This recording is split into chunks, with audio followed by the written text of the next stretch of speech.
औरैया से समाजवादी पार्टी के संरक्षक व पूर्व मुख्यमंत्री मुलायम सिंह यादव के निधन की खबर पाते ही शहरवासियों में शोक की लहर दौड़ गई। मुलायम सिंह यादव का औरैया से विशेष नाता रहा, जिसके कारण इस समय शहर में शोक की लहर व्याप्त है। पूर्व मुख्यमंत्री की ससुराल भी औरैया के बिधुना क्षेत्र में है। वहीं औरैया जिले में विकास को गति देने में मुलायम सिंह की अग्रणी भूमिका रही है। आपको बता दें कि साल 1967 में राष्ट्रीय लोक दल से मुलायम सिंह यादव पहली बार विधायक बने। वहीं साल 1977 में वह सहकारिता मंत्री बनाए गए। यहाँ गौरतलब है कि इमरजेंसी के दौरान 19 महीने तक किसान आंदोलन को लेकर वह जेल में भी बंद थे, जहां उन्होंने औरैया के भड़ारीपुर ग्राम निवासी कमलेश पाठक से उनकी मुलाकात हुई।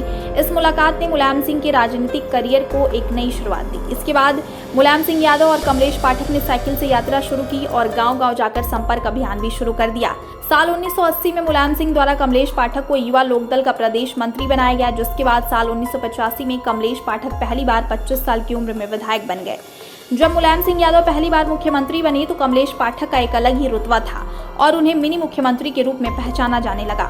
सबसे खास बात यह है कि मुलायम सिंह यादव जब औरैया आते थे तो महावीरगंज में यागेंद्र उर्फ गिन्नू गुप्ता के यहाँ पर बैठक होती थी, जहां वह लोग सारी रणनीति बनाते थे। मुलायम सिंह को औरैया शहर की बालूशाही और सोहन पापड़ी बेहद पसंद थी। औरैया शहर में अगर विकास की बात की जाए तो समाजवादी पार्टी की सरकार में ही विकास का ताना बाना बुना गया और मुलायम सिंह यादव ने यहाँ पर प्रसिद्ध देवस्थानम देवकली मंदिर का जीर्णोद्धार कराया। यही नहीं, दूरदर्शन सेंटर भी स्थापित हुआ। इसके अलावा प्लास्टिक सिटी का निर्माण कराए जाने में भी उनका विशेष योगदान रहा। आपको बता दें कि पूर्व विधायक प्रमोद गुप्ता की पत्नी कल्पना की बहन साधना से मुलायम सिंह की बतौर सहकारिता मंत्री एक नर्सिंग होम में मुलाकात हुई थी।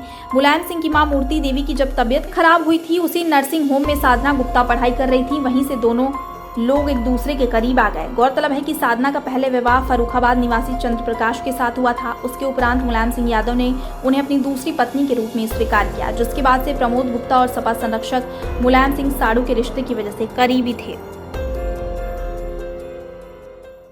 औरैया का उनका शुरुआत उसी समय से उन्होंने की और तब से जब तक वो स्वस्थ रहे तब तक मेरे यहाँ ही रुके, मेरे यहाँ ही खाना खाया, लेटे बैठे सारे काम उन्होंने हमारे यहाँ किए। पाठक जी को चुनाव भी लड़ाया, उस समय भी हमारे यहाँ से ही चुनाव लड़ाया था।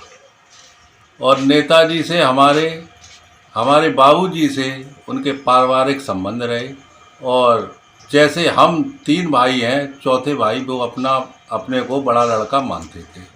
बाबूजी से कहते थे कि हम आपके चौथे लड़के हैं, इसलिए उनका लगाव शुरू से हमारे परिवार के प्रति रहा। जब भी हमें मुसीबत आई हो तब नेताजी उसी समय हमारे यहाँ खड़े रहते थे। इसलिए उनके निधन से हम सारे पूरे परिवार को बहुत ही दुख है और अब काफ़ी समय से वो आ नहीं पा रहे थे मेरे पास, इसलिए उनका स्वास्थ्य ठीक नहीं था। अभी हम दिल्ली में उनसे मिलने भी गए थे।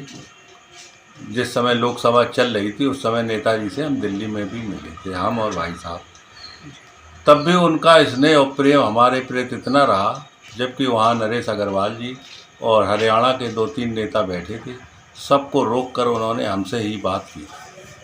इसलिए आज नेताजी को लोग धरती पुत्र क्यों कहते? इसीलिए कहते कि वे हर व्यक्ति को पहचानते थे और नाम से पहचानते थे। चाहे जिस गांव में जाएं, उस गांव का नाम उनकी ज़बान पे याद रहता था।